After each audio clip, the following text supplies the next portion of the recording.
The afternoon rush at Consolidated Trust Bank was at its peak. The lobby buzzed with the rhythm of clicking keyboards, shuffling papers, and the low murmur of customers. Sunlight streamed through the large glass panels, glinting off the polished floors and metal counters.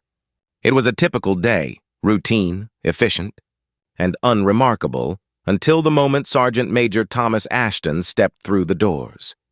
He walked with quiet dignity, his back straight, his gaze calm but steady. The faint lines on his face spoke of years of hardship, of deserts and battlefields, of loss and loyalty. He wasn't a man who demanded attention, yet his very presence carried weight. Decades of service had shaped him into someone who didn't need to speak loudly to be heard. In his weathered hand, he carried a U.S. Treasury check, the culmination of months of correspondence with the Department of Veterans Affairs. It wasn't charity. It was what he'd earned through blood, service, and sacrifice. That money meant more than numbers on paper. It was the roof over his head, the chance to visit family he hadn't seen in years, and a small comfort after a lifetime of giving everything to his country. Thomas waited patiently in line, nodding politely to the teller when it was finally his turn. Jessica Miller looked barely out of college, her crisp uniform neat, her expression guarded. She smiled mechanically as he approached. "Good afternoon," Thomas greeted. "I'd like to deposit this, please." Jessica took the check and glanced at it. Her brow furrowed slightly. "One moment," she said, her tone clipped. She held the check under the UV scanner, tilted it, and frowned again. "This doesn't look right," she said finally. "The paper stock and routing numbers don't match our standard verification pattern." Thomas's calm began to tighten. "It's a Treasury check," he said, keeping his voice even. "It's issued by the Department of Veterans Affairs. My name is on it, and my ID is right here." He slid his identification across the counter. His driver's license and his VA card, both valid, both proof of who he was. But Jessica wasn't listening. She shook her head slightly, already moving with mechanical certainty. "I can't accept it," she said. "It looks suspicious." Before Thomas could speak again, she turned toward the shredder at her station. "Wait," he said sharply. "You haven't verified it." But the shredder had already come alive, its blades humming. Jessica fed the check through, and Thomas could only watch as the machine devoured the paper that represented his hope. The sound was quick and merciless, the check reduced to confetti in seconds. The lobby froze. Conversation stopped. The only sound was the low whine of the shredder winding down. Thomas stood motionless, his jaw tight, his chest heavy. "Do you realize what you just destroyed?" he asked quietly, his voice trembling, not with fear, but controlled fury. Jessica looked at him coldly. "Bank policy," she said flatly. "Suspicious instruments must be destroyed." "I followed protocol." He took a step forward, his eyes sharp with disbelief. "No, you didn't," he said firmly. "You didn't follow the full verification process. You didn't even make a call to confirm." Her lips tightened, her chin lifting defiantly.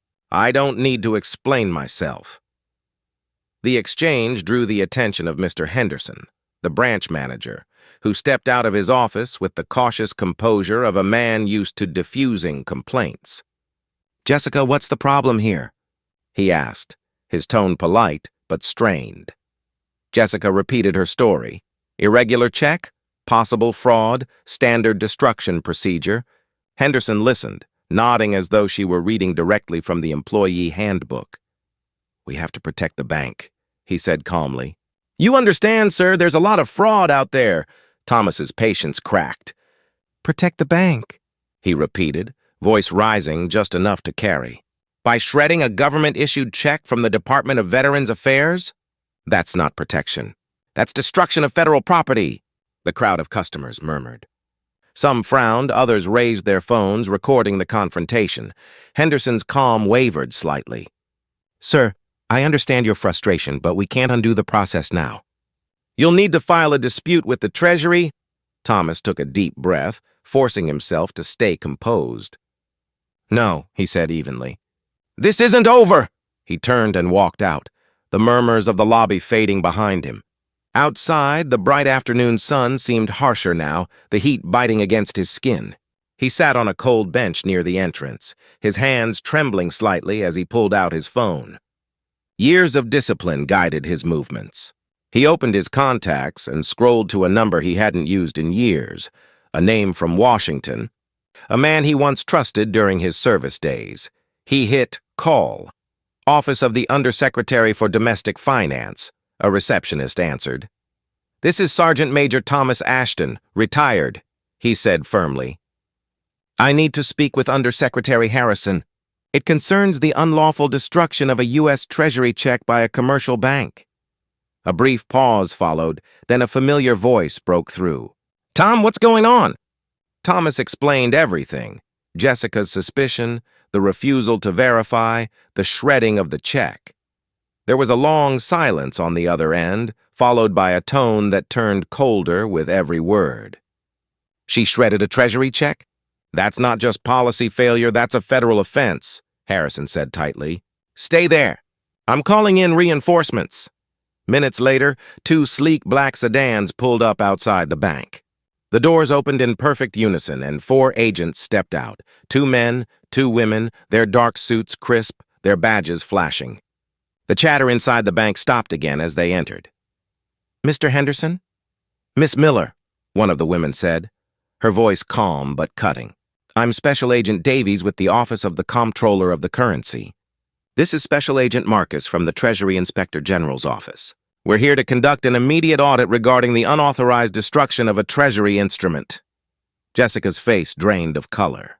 Henderson froze, words failing him for the first time all afternoon.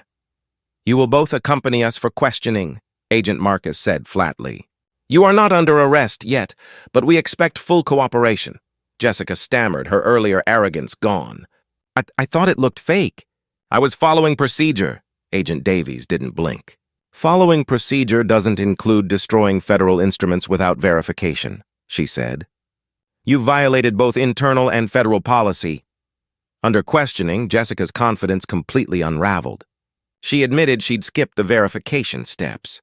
Henderson tried to defend her, but his arguments collapsed under the agent's relentless scrutiny. The bank's sterile order crumbled as employees whispered and customers stared. Outside, Thomas watched quietly through the glass doors.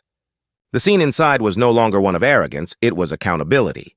Moments later, his phone buzzed again. "Tom," came Harrison's voice, calm but resolute. "Your replacement check is already being processed electronically. It'll clear your account before the day ends. All penalties waived. The teller has been suspended pending termination, and the branch manager faces disciplinary review." Thomas exhaled deeply, his body finally relaxing. "Thank you, sir." "Don't thank me," Harrison said. "You served with honor. The least we can do is make sure the system honors you back." Thomas looked up just as Jessica was escorted out of the bank, her head bowed, her once firm expression shattered. He didn't feel triumph, just quiet vindication. The bank that had doubted him was now facing the weight of its own mistakes. As the sun began to dip behind the buildings, Thomas stood, straightened his shoulders, and walked away.